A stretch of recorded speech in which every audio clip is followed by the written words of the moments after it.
സംസ്ഥാന സ്കൂൾ കായികമേളയിൽ പങ്കെടുത്ത കുട്ടികൾക്ക് മഞ്ഞപ്പിത്തം പടരുന്നു. 20-ലേറെ കുട്ടികൾക്കാണ് മഞ്ഞപ്പിത്തം സ്ഥിരീകരിച്ചത്. കണ്ണൂരിൽ നടന്ന ആദ്യഘട്ട ഗെയിംസ് മത്സരത്തിൽ പങ്കെടുത്തവർക്കാണ് രോഗം സ്ഥിരീകരിച്ചത്. അവിടെ നിന്ന് കുടിച്ച വെള്ളത്തിൽ നിന്നാണോ രോഗബാധയെന്ന് സംശയമുണ്ട്.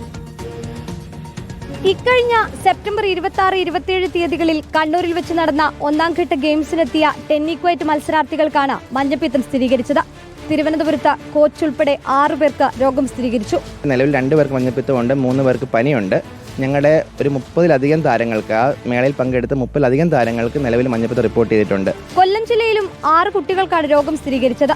മത്സരം നടന്ന സ്കൂളിൽ നിന്ന് കുടിച്ച വെള്ളത്തിൽ നിന്ന് രോഗം പടർന്നതാണോ എന്ന് സംശയം. അപ്പോൾ ഞങ്ങൾ വിചാരിക്കുന്ന അവിടെ നൽകിയ വെള്ളത്തിന്റെയോ ചിലപ്പം അല്ലെങ്കിൽ ഫുഡിന്റെയോ എന്തെങ്കിലും ആവും. പത്തനംതിട്ട, എറണാകുളം, കോട്ടയം, മലപ്പുറം, കാസർഗോഡ് തുടങ്ങി കായികമേളയിൽ അന്ന് പങ്കെടുത്ത വിവിധ ജില്ലകളിലെ കുട്ടികൾക്ക് രോഗം വന്നിട്ടുണ്ട്.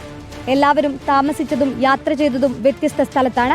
നിരവധി കുട്ടികൾ ഇപ്പോഴും ലക്ഷണങ്ങളോടെ ആശുപത്രിയിലാണ്. അവിടെ പോയിട്ടുള്ള പല കുട്ടികൾക്കും, പല ജില്ലകളിലെ കുട്ടികൾക്കും മഞ്ഞപ്പിത്തം സ്ഥിരീകരിച്ചതായിട്ട് അറിയാൻ കഴിയുന്നത്.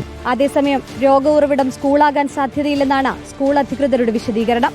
ഉറവിടം കണ്ടെത്തണമെന്നും കുട്ടികൾക്ക് ചികിത്സാ സഹായം നൽകണമെന്നുമുള്ള ആവശ്യവും ശക്തമായി ഉയരുന്നു. റിപ്പോർട്ടർ, തിരുവനന്തപുരം.